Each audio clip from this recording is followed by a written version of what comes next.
Hi hello இன்றைக்கி முட்டைக்கோஸ் சட்னி எப்படி செய்கிறது அப்படின்ட்டு தான் இந்த வீடியோவில் பார்க்க போகிறோம். எப்போவுமே முட்டைக்கோஸ் பொரியல் அப்படின்னு ஒரே டிஷ்ஷை சாப்பிட்றவங்களுக்கு இது ஒரு பெஸ்ட்டு ரெசிபி அண்ட் இதை கண்டிப்பாக ட்ரை பண்ணி பாருங்கள்.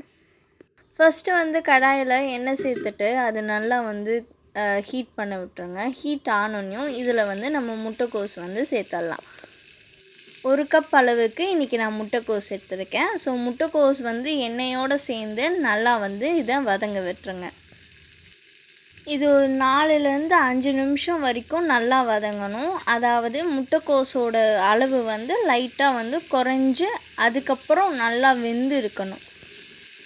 ஸோ ஃபார் பிகினர்ஸ் நீங்கள் ஒரு பெரிய கப்பில் முட்டைக்கோஸ் எடுத்துருந்தீங்கன்னா ஒரு சின்ன கப்பில் ஒரு முட்டைக்கோஸோட சட்னி தான் வரும்.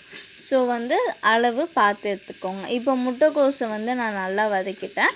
இது ஒரு பாதி இது வதங்கிடுச்சு. இன்னொரு பாதி வதங்கி இதோட அளவு நான் சொன்ன மாதிரி கொஞ்சம் கம்மியாகிடுச்சுன்னா நம்ம மற்ற இன்க்ரீடியன்ட்ஸ் எல்லாத்தையும் இதில் ஆட் பண்ணிடலாம். இப்போ கொஞ்சம் நல்லா வதக்கிட்ட பிறகு நான் சொன்ன மாதிரி இந்த அளவுக்கு வந்திருக்கணும். இப்போ முட்டைக்கோஸ் நல்லா வதங்கிடுச்சு. இதை நம்ம ஓரமாக எடுத்து வச்சுட்டு நெக்ஸ்ட்டு என்ன தேவையோ அதுக்கான ப்ரிப்பரேஷனை பார்த்துடலாம். ஸோ ஃபஸ்ட்டு ஓரமாக எடுத்து வச்சுட்டு திரும்ப கடாயை வச்சுட்டு எண்ணெய் சேர்த்துருங்க. எண்ணெய் சேர்த்துட்டு எண்ணெய் லைட்டாக கொஞ்சம் கொதிச்ச உடனேயும் இதில் நான் எடுத்து வச்சிருந்த சீரகம், அதுக்கப்புறம் வெங்காயம், இது ரெண்டுத்தையும் நான் சேர்த்துக்கிறேன். முட்டைக்கோஸையும் வெங்காயத்தையும் நம்ம தனித்தனியாக வதக்குனாதான் ரெண்டுமே நல்லா வதங்கியிருக்கும். இப்போ இது கூட நம்ம தக்காளி, அதுக்கப்புறம் தேங்காய் ஆட் பண்ணும்போது இன்னும் நல்லா டேஸ்ட் எக்ஸ்ட்ரா கொடுக்கும். இப்போ ஆட் பண்ணிவிட்டு நல்லா இதை கிண்டி விட்டுருங்க.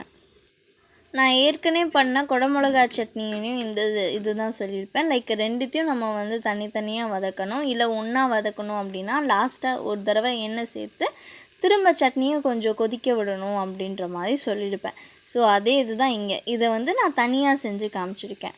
இப்போ இது கூட நம்ம காரத்துக்கு ஏற்ப ஒரு 2 வரமிளகா சேர்த்துக்கிறேன். ஸோ நீங்கள் உங்கள் காரம் எவ்வளவோ அந்த அளவுக்கு வரமிளகா சேர்த்துட்டு இதை நல்லா நம்ம கிண்டி விட்டுறலாம். இப்போ இதுவுமே நல்லா கொஞ்சம் கலர் சேஞ்ச் ஆகி இந்த அளவுக்கு வதங்கியிருக்கணும். இந்த அளவுக்கு வதங்கி இருந்துச்சு அப்படின்னா நமக்கு நெக்ஸ்ட்டு நம்ம இதில் முட்டைக்கோஸை ஆட் பண்ணிடலாம். எடுத்து வச்சுருந்த முட்டைக்கோஸ் ஆட் பண்ணிட்டு நல்லா மிக்ஸ் பண்ணி விட்டுடுங்க. இப்போ இதை நல்லா மிக்ஸ் ஆன உடனே இதை நல்லா ஆற வச்சுட்ட பிறகு இதை நம்ம மிக்சியில் போட்டு அரைச்சிடணும். ஸோ நீங்கள் அம்மி அந்த மாதிரி அரைக்கிறீங்க அப்படின்னா நீங்கள் லைக் சூடாக இருக்கும் போதே அரைச்சிடுங்க. சூடாக இருக்கும் போது அரைச்சா நமக்கு ஈஸியாக அரைஞ்சிடும். பட் மிக்சின்ற போது மிக்சி டேமேஜ் ஆகிடுன்றனால நம்ம ஆற வச்சு அரைக்கணும்.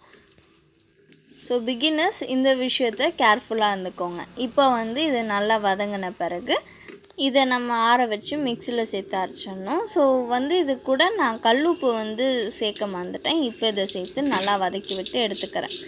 எடுத்துகிட்ட பிறகு இதை நல்லா நம்ம மிக்சியில் அரைச்சி எடுத்துக்கணும்.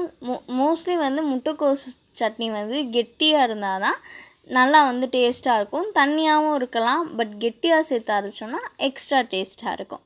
அவ்வளோதான். இப்போ நம்ம முட்டைக்கோஸு நல்லா சேர்த்துட்டு நம்ம இதை அரைச்சி எடுத்துக்க போகிறோம். இப்போ இதை அரைச்சிட்ட பிறகு நான் திரும்ப கடாயில் தாளிப்புக்கு ரெடி பண்ணிடுறேன். எண்ணெய் சேர்த்துட்டு இது கூட கடுகு கருவேப்பிலை சேர்த்துடுங்க. அண்ட் நல்லா கொதிக்கும் போது எண்ணெய் சேர்த்து நீங்கள் இது பண்ணிவிட்டு சட்னியில் சேர்த்துடுங்க. அவ்வளோதான், முட்டைக்கோஸ் சட்னி ரெடி. தேங்க்யூ.